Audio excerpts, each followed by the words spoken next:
가기선은 증시 각도기. 안녕하십니까, 증시 각도기 시청자 여러분. 행복한 주말이 되었습니다. 네. 오늘 저는 이제 아침마다 시장 정리를 하면서 날짜를 보잖아요. 날짜가 어느새 12월, 네, 거의 다 끝나가고 있어요. 놀랍지 않습니까? 12월 20일에 다가온 12월 19일입니다. 이제 겨우 열흘 정도밖에 안 남았어요. 거래일수로는 열흘도 안 남은 상황이 맞죠. 한 해 잘 보내고 계신가요? 올 한 해 다들 정말 고생 많으셨습니다. 그리고 지금도 여전히 힘드신 분들 굉장히 많을 텐데요. 내년에는 좀 더 나아지려는 희망을 품고 이 연말을 잘 보냈으면 좋겠습니다. 네. 그리고 특별히 투자하신 분들은 다른 분들에 비해서 상황이 상당히 웬만해서는 좋으실 거예요. 물론 이제 마음의 풍파는 많으실 것 같습니다. 마음이 흔들리고 요동치고 그런 힘든 과정들이 있지만, 그럼에도 불구하고 다른 곳에 계신 분들보다는 투자 세계에 있으신 분들이 올해 훨씬 더 좋기 때문에 항상 다른 분들은 더 어렵다라는 생각을 가지시고 지내셨으면 좋겠습니다. 그리고 이게 공짜 점심이 아니라는 거를 보여드리기 위해서 그렇게 힘들게 하는 거예요. 이건 절대 공짜 점심이 아니고 굉장한 애를 써야 하는 겁니다. 네. 이게 쉬웠으면 누구나 다 했지. 요 자산보다 조금 쉬운 자산 있잖아요. 인플레이션 해지하는, 한국에서 인플레이션 해지로 가장 보편적이고 가장 많이 하고 가장 쉬웠던 그 자산이 뭐죠? 네, 부동산이었죠. 부동산은 좀 쉬웠잖아요. 그쵸? 근데 물론 거기도 이제 전문 영역으로 가면 굉장히 어렵습니다. 어느 정도냐면 동네마다의 집값을 다 달달 다 외우고 계신 분들도 있어요. 네, 그런 것, 그쪽도 투자의 영역으로 들어가면 상당히 어렵긴 합니다만, 네. 그러나 전반적으로는 좀 쉬웠죠. 미국 주식시장도 전반적으로는 좀 쉬웠고, 왜냐하면 인플레이션 해지를 정확히 했으니까. 한국은 그렇지 않았었는데, 최근의 흐름들이 그 못한 것들이 한꺼번에 반영되고 있는 그런 구간이다라는 생각이 저는 좀 드네요. 그래서 한국의 투자자분들은 대체적으로 남들보다는 좋은 상황이니까 항상 따뜻하고 좋은 마음을 품으시고, 네, 그렇게 옆에 분들 대해 주셨으면 좋겠습니다. 자, 오늘 미국 마감 정리하기 전에 서론이 길었는데요. 미국 마감에서는 특별한 뉴스는 없고 가장 눈에 띄는 건 역시나 테슬라였습니다. 테슬라 왜요? 네, S&P 500에 이제 등장을 하게 되잖아요. 거대한 정말 사상 최대의 기업으로서 S&P에 진입하게 되는 거죠. 거인이 들어오는 거야. 거인이. 예전에 한국에서 통신회사들 상장하는 것처럼 거인이 주식시장으로 들어오는 건데, 오늘 뭐 끝내줬습니다. 주가. 막판에, 장 마감 직전에 10%를 올렸어요. 그래서 6% 가까운 상승으로 마무리를 했습니다. 10% 정도를 올려서 6% 플러스 마무리라는 건 무슨 말이에요? 떨어졌었는데 뿅 하고 이렇게 올랐어요. 떨어졌었는데 뿅 이렇게 하고 마무리가 됐어요. 와. 그러니까 뭐예요? 마지막에 S&P 편입해야 되는 사람들의 프로그램이 몽창 들어왔다. 이렇게 볼 수 있겠죠? 몽창. 이제 이 인덱스하는, 미국은 그걸 인덱스를 추종하는 그걸 우리가 뭐라고 불렀습니까? 네, 수동형으로 그냥 지수 흐름만 쫓아간다라고 그래서 패시브라고 부르잖아요. 이 패시브 자금들이 왕창 들어간 것으로 봐야 되겠죠. 근데 그 전에 그럼 왜 떨어졌어? 근데 그 전에는 이거지, 이런 논란이 있었던 거예요. 보통 과거의 경험을 죄송합니다. 과거의 경험을 보니 S&P에 들어가면 그다음부터 주가가 떨어지더라 라는 거야. 그러면 S&P 들어가면 떨어지니까 오늘은 이제 끝이잖아. 자, 이제 팔아 했는데 플러스에서 팔 줄 알았지. 플러스에서 팔 줄 알고 팔았는데 너도 나도 막 파는 거야. 너도 나도 막 팔았는데 그러니까 이렇게 막 파러 갈수록 이렇게 쑥 이렇게 쭉 밀렸죠. 쭉 밀렸는데 거기서 진짜로 편입한 세력들이 들어온 것으로 추정됩니다. 종가에 편입 뿅 하고 이렇게 올라서 오늘 증시에서 가장 눈에 띄는 것은 테슬라의 주가 흐름이었다. 진짜 테슬라 주주들은 진짜 가슴이 그냥 콩당콩당 하겠어요. 네. 근데 어쨌든 저도 그거 내기를 했습니다만 사실은 오늘까지는 오르는 게 맞죠. 진입 전에 항상 주식시장 뭐예요? 기대감을 선반영하는 게 주식시장이다. 이건 너무나 많이 말씀드렸는데, 자, 그럼 무슨 S&P 진입에 대한 기대감이 오늘까지잖아요. 오늘까지니까 당연히 오늘까지는 오르는 게 맞았고, 사실 이번 한 주 동안에 가장 좋은 모습을 보여줬던 주식 중에 하나가 테슬라였습니다. 그런데 그 테슬라가 이제 S&P에 들어가게 됐으니 어떻게 될까요? 네.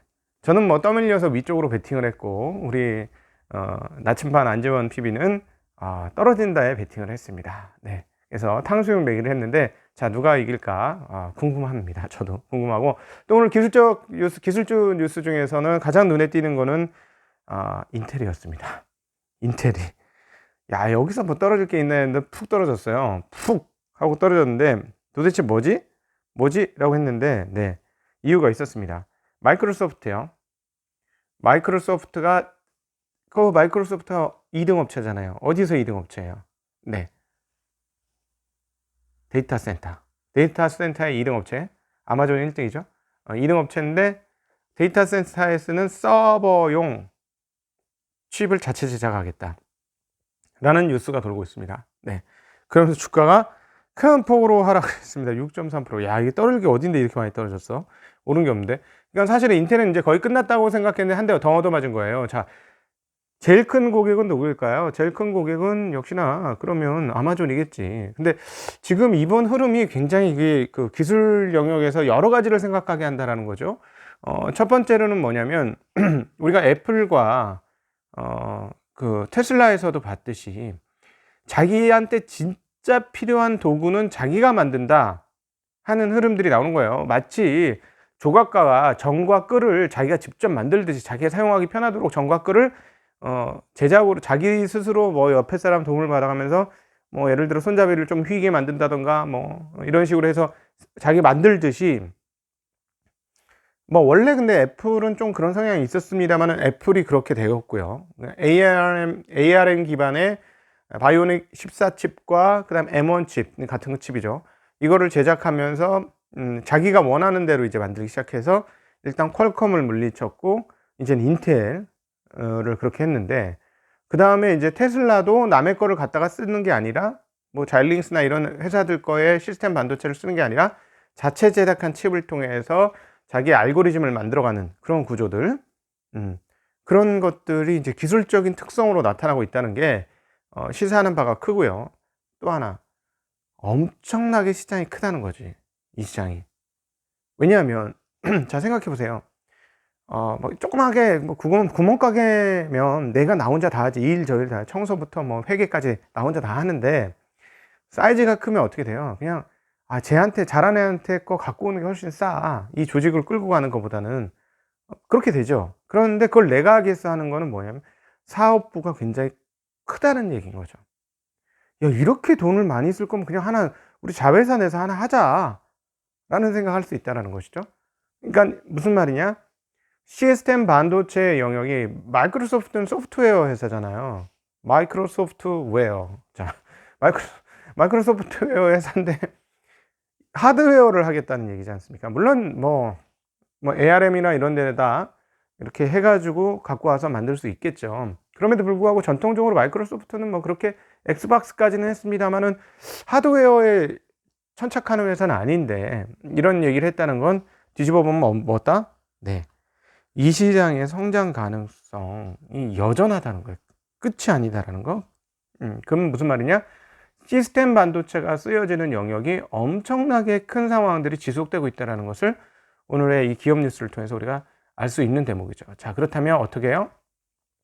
한국의 미래는 어떻다? 밝다. 네, 한국의 미래는 밝습니다. 어떻게 할 건? 자, 말씀드리죠. 한국의 미래가 왜 밝으냐면, 제가 사이버라이제이션이라고 표현되는데, 사이버라이제이션에서는 반드시 사이버 세계로 진입하는데 뭐가 필요해요? 도구가 필요해요. 디바이스, 도구가 필요합니다. 이 도구가 필요한데, 여러분 그거 아세요? 세상의 거의 모든 도구들은 그 근본적 베이스가 어디냐면 인간이라는 거를 근거로 만들어져요. 예. 모든 기술적 특성들은 인간의 특성과 궤를 상당히 같이 하는 흐름들을 가지고 있습니다. 같이 하고. 그러니까 인간에 의해서 반영되는 반사에 의해서 또 디바이스가 만들어지기도 하죠. 이거는 거의 뭐 그냥 당연한 거예요. 왜냐면 인간이 쓸 거니까. 그래서 모든 디바이스에서 정말로 중요한 건 뭐예요? 네. 한 사람한테서 제일 중요한 장기 중에 하나가 뭐죠? 머리. 머리. 머리를 흉내낸 게 시스템 반도체 아닙니까? 연산을 하잖아요, 연산.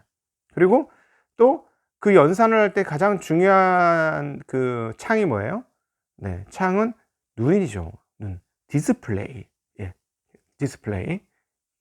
그다음에 이 머리하고 이렇게 막 뭘 보고 이렇게 생각하고 고민하고 하는 거는 어떻게 돌아가요? 밥을 먹어야 돌아가지. 2차 전지. 네. 그런 거죠. 그런 거죠. 근데 이 부분들을 지금 한국이 다 잘한다는 거 아니야. 야, 진짜 한국이 참 대단한 나라네. 예. 물론 남들은 알아. 인제 남들은 알기 시작했는데 우리만 몰라.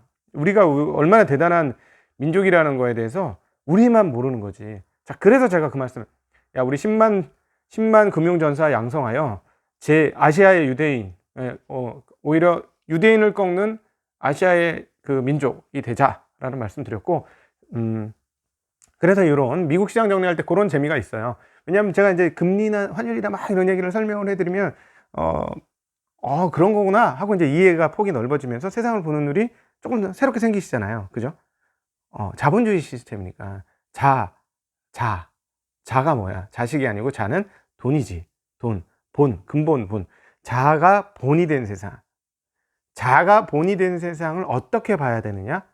자의 근거에서 봐야죠. 자가 본이니까.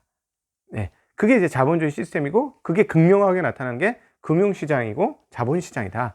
라는 거죠. 자, 그래서 오늘도 미국에서의 전반적인 흐름세를 보면 오늘의 금융시장 그 섹터가 몇 개 있잖아요. 금융시장의 중요한 섹터가. 제일 중요한 섹터는 뭐예요? 주식? 아니, 채권. 네, 채권. 채권보다 더 앞선 중요한 섹터는 뭐예요? 금리가 중요하죠. 금리가 올랐습니다. 금리가 올랐어요. 그래서 지금 미국의 10년물과 30년물은 주간 기준으로 꽤 올랐습니다. 이게 무엇을 의미하는지 잘 생각하셔야 되는데요. 10년물 금리는 5.5bp 상승했고 30년물은 7.3bp 상승을 했습니다. 지금 연준이 장기물을 꾹꾹 눌러줄 거라는 간절한 기대감에도 불구하고 상황들은 어떻게 됩니다? 어떻게 된다? 달러와 약세가 거스를 수 없는 것처럼 가고 있다. 한 주간 그렇게 아주 달러 약세 강하게 시현됐음에도 불구하고 반등이 있었습니다만 반등 크지 못합니다. 달러가 90까지 갔는데요. 유럽에서는 어떤 일이 벌어졌었냐? 그러면 이제 우리가 이제 통화는 상대적인 개념이다라는 거 계속 말씀드렸으니까, 자, 통화에 대한 가격을 딱 얘기할 때는 반드시 다른 나라는 거기는요? 이렇게 물어봐야 되거든요. 자, 그러면 거기는요?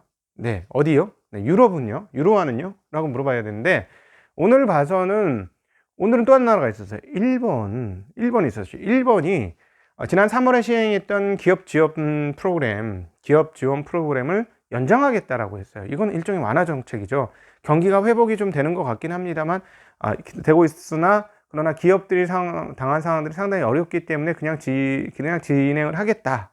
더 연장을 하겠다라는 거예요. 일종의 완화책이죠. 그러니까 어떻게 돼? 엔화가 제일 약세였어요. 그 다음에 유럽에서는 무슨 일이 있었어요? 될 것 같았던 브렉시트가 어떻게 됐다? 안 된다. 진짜. 도대체 얘네들은 몇 년째인지 모르겠는데 안 되고 있어요. 지금 마치 될 것처럼 했어. 그래서 파운더가 쭉 올라가다가 빵 하고 한 0.4%로 떨어졌습니다. 0.4% 수준. 물론 그 전에 훅 떨어졌죠. 그러다가 될 듯 하니까 쫙 파죽지세로 오다 푹 하고 꺼졌습니다. 그런 양상이니까 달러와 강세가 얼만큼 대단한 사건이냐라고 보기에는 좀 어렵다는 거예요. 0.2%도 못 올랐으니까 달러가. 근데 시간이 지나니까 다시 빠져. 그런데 또 여기서 특징적인 것은 원화와 위안화는 약세라는 겁니다. 강력한 방어가 들어오고 있다. 통화 방어가 들어오고 있다. 왜냐하면 중국과 한국은 모두 어떤 나라다? 네, 경제에서 차지하는 규모 중에서 무엇이 상당히 크고 중요하다? 수출. 네, 수출이 중요하기 때문에 마냥 자기네 통화의 강세가 유리하지 않다. 왜냐하면 그렇게 되면 달러로 받는 돈을 갑자기 올릴 수가 없잖아요. 물건값은 100달러 받았는데 워낙 강해지네. 야, 110달러 줘. 이게 됩니까? 제품 그냥 껍데기 다 100달러 하고 다 찍어놨는데 뭐 이건 농담이지만 어찌되었건 그렇게 쉽진 않죠. 그럼 뭐예요? 한국 원화 기준으로 마진은 떨어집니다. 이익률은 떨어져요. 통화 환산 손실이 나는 수 있는 거니까. 그래서 그런 측면에서 보면 이렇게 급하게 되면 기업들은 적응하기 느릿 산에서 그냥 하산하듯이 그냥 내려가는구나, 이제는 하산길이구나 라고 생각이 들면 대응합니다. 기업들은 대응해요. 이제 이 분위기가 이렇게 되니까 이걸 감안해서 6개월 뒤면 이렇게 되겠네, 그러면 이렇게 감안해서 물건값을 요 정도 받아야 되겠다 라고 돼요. 그게 되는데 갑자기 이번 주는 훅 빠지면 내리막은 내리막인데 이게 절벽이었잖아, 이렇게 되죠. 이렇게 되면 적응이 안 되는 거예요. 그래서 환율은 너무 급하게 변하지 않는 게 좋습니다. 방향성이 정해졌다고 하더라도. 어쨌든 그러니까 당연하게 환율은 개입이 들어오게 될 수밖에 없는 과거의 역사를 가지고 있고요. 이번에도 그래서 개입이 들어왔죠. 그러나 우리가 지난번 홍익희 선생님과의 IMF에 대한 이야기를 했습니다만, 과도한 개입은 경제를 어그러뜨립니다. 근데 지금은 뭐 과다한 개입이라고 보기는 어렵죠. 그 정도는 아니고 당연히 밟아야 될 브레이크를 밟았다라고 저는 개인적으로 생각을 합니다. 그래서 이제 1100원에 원화가 다시 육박한 흐름들 보여주었습니다. 이게 그럼 추세를 거스리고 역시나 달러의 강세, 원화의 다시 이제 강세에서의 약세로의 반전을 이야기하느냐, 그건 아닌 것 같아요. 그렇게 보기에는 지금 현재 달러와 주변의 상황들이 그렇지 않다. 자, 왜? 부양책 주말에도 협의하겠답니다. 제가 이제 다른 사람들은 이번 주말이 되냐 안 되냐 막 그러는데, 얘네들 그동안 이제 서당계 3년이면 풍어루인데 얘네들 협상하는 거 보니까 그렇게 빨리 되는 경우가 없어. 그러니까 항상 그래도 생각보다 항상 2주 정도 밀어놔야 돼. 그래도 안 되는 경우가 있어. 그래서 제가 이제 다음 주 정도 말씀을 드렸는데, 크리스마스 전에는 아마 될 것 같은 확률이 상당히 높아 보입니다. 아니면 연말까지. 그렇지 않으면 조금 곤란하거든요. 요거는 할 것 같아요. 그때까지는 할 것 같은데, 어디서 또 힌트를 얻냐면 주말에도 협상을 한답니다. 주말에 협상을 하는 걸 봐서는 주말에 타결을 할지는 잘 모르겠고, 크리스마스 전에는 타결을 하려고 할 것 같아요. 왜냐면 크리스마스 전에 돈 좀 써야지. 이미 쓰긴 써야 되는데 돈 써야지. 다음 주에 돈 써야 되는 하이라이트잖아. 한국으로 따지면 추석 아닙니까? 추석이니까 돈 써야지. 네, 그러니까 아마 타결을 하지 않을까 하는 생각이 들고, 그런 얘기들이 나오고 있고, 그 다음에 미국의 코로나 현실은 최악의 상황들이 지속되고 있고, 일주일간 150만 명. 네, 맞아요. 150만 명. 15만 명이라고 할 뻔했어. 이게 엄청납니다. 진짜. 너무너무 심한 상태인데, 모더나 백신도 승인이 임박했습니다. FDA 무슨 권고해주는 분들은 20대 1인가로 다, 한 명은 기권이야. 20명은 그냥 빨리 긴급 승인. 이렇게 했기 때문에 모더나도 곧 사용이 될 가능성이 높습니다. 브렉시트 상황들은 정말 최악으로 가고 있는데, 최악으로 가고 있는데, 그래서 이 부분들은, 그러나 계속 말씀드렸지만 백신이 사용된다고 시장에 그렇게 큰 영향을 미칠 것이냐? 아니다라는 말씀, 이미 온 과거다라는 말씀 드렸는데, 그럼에도 불구하고 영향을 미치는 곳이 있어요. 미래 기대감이 달라지고 있기 때문에, 미래 기대감이 달라지니까 어디에 영향을 미칩니까? 네, 유가 같은 데는 영향을 미칩니다. 유가가 50달러에 육박하고 있습니다. WTI에 49달러를 넘었고요. 그리고 이 더불어서 달러 약세에도 영향을 미치고 있는 것이죠. 이거는 부양책 때문에, 앞서 제가 그 얘기 하려다 까먹었는데, 부양책이 얼마예요? 부양책이 9천억 달러. 자, 9천억 달러. 얼마예요? 9천억 달러는. 별거 아닌 것 같죠. 우리가 막 몇 조 달러, 2조 달러, 3조 달러 막 얘기 듣다가 9천억 달러 되니까 그냥 완만하네. 그렇게 생각 드세요? 한국 돈으로 환산할까요? 1000조입니다. 1000조. 한국의 1년 예산이 얼마예요? 500조대예요. 잠깐 긴급 프로그램이 얼마야? 1000조 얘기가 나옵니다. 이렇게 돈을 푸는데 과연 달러가 강세가 되는 게 합리적인가요? 상식적으로 생각할 때 애매하죠. 네, 그래서 우리는 환율은 정확하게 권력이 뒤에 있죠. 통화의 뒤에는 권력이 있는 겁니다. 그래서 정확하게 권력의 마음에 따라서 움직일 수 있는 것이기 때문에, 브레튼 우드 체제가 그렇게 깨질지 누가 알았어요. 그런데 그렇기 때문에 정확하게 예측은 못해요. 그럼에도 불구하고 일단 기본적인, 틀릴 때 틀리더라도 우리는 기본적인 판세는 어떻게 읽는다? 흘러가는 그 여러 가지 데이터에 근거해서 판단한다. 틀리면 어쩔 수 없다. 그거는 뭐 다른 세력이 힘을 준 거니까 하고, 이렇게 해석하시는 게 역시나 맞을 것 같습니다. 야, 주말이 되니까 오늘 전 분명히 10분 안에 끝난다 하고 시작했는데, 두 배나 걸리네. 죄송합니다. 빨리 진행할게요. 그리고 이미 언급이 되었던 얘기입니다만 미국 상무부가 SMIC를 포함한 미국 중국 기업 80곳을 무역 블랙리스트에 추가할 계획이라고 로이터 통신이 보도했습니다. 그리고 테슬라는 신용등급이 BB로 한 단계 상향 조정되었습니다. 그리고 시티에서는 애플의 하드웨어 수요가 견고해서 우수한 성적이 기대된다고 하면서 목표 주가를 $150로 상향했습니다. 바클레이스는 GM의 전기차 산업이 포드보다 앞서고 있기 때문에 목표 주가를 $49로 상향 제시한다고 이야기했습니다. 그리고 모건 스탠리는 마이크로소프트는 이미 부정적 요소가 반영이 됐으니 목표 주가를 $260로 상향한다고 얘기했습니다. 지표는 11월 미국 선행지수가 0.6% 나왔는데요. 이전에는 0.8로 이전보다는 떨어졌고 예상 0.5보다는 높게 나왔습니다. 3분기 경상수지가 나왔는데요. $1,785억 적자입니다.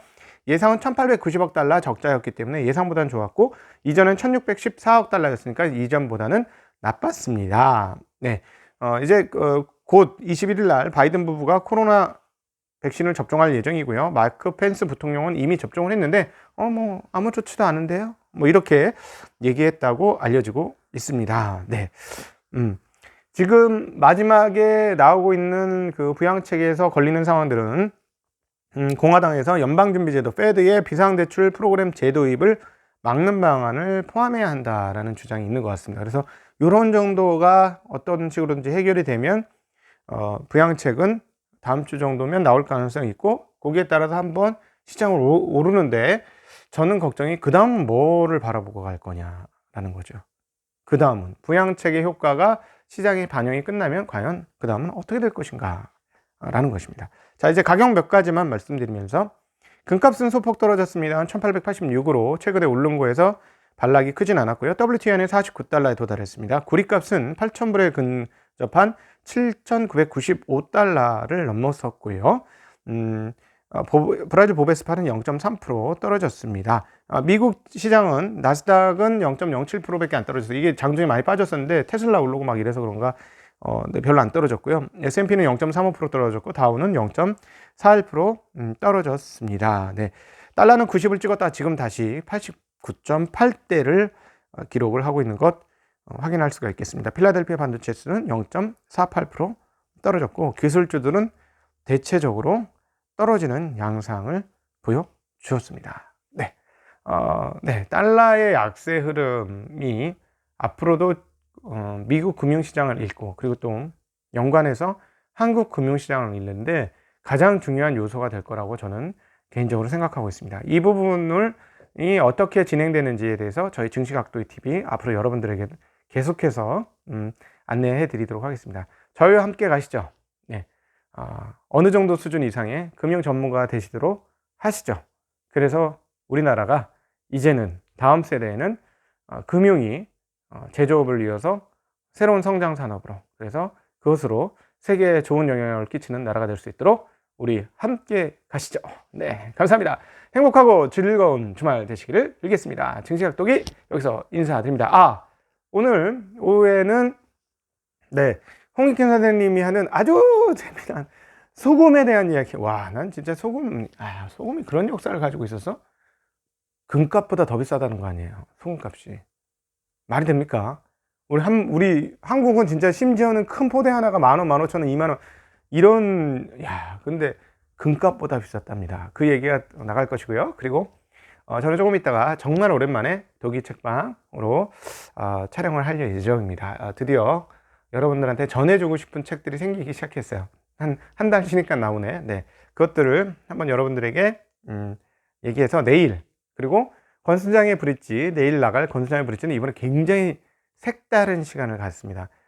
크리스마스하고 연말까지 권순장의 브릿지가 조금 색다르게, 여러분, 그동안에는 이제 시장에 대해서 어떻게 될 것이냐에 대한 이야기를 많이 드렸는데 좀 편안하잖아요, 지금 시장이. 편안하니까 편안한 내용으로 여러분, 독특한 내용으로 여러분 찾아뵙도록 하겠습니다. 자, 여러분 행복하고 즐거운 주말 되십시오. 인사드립니다. 안녕.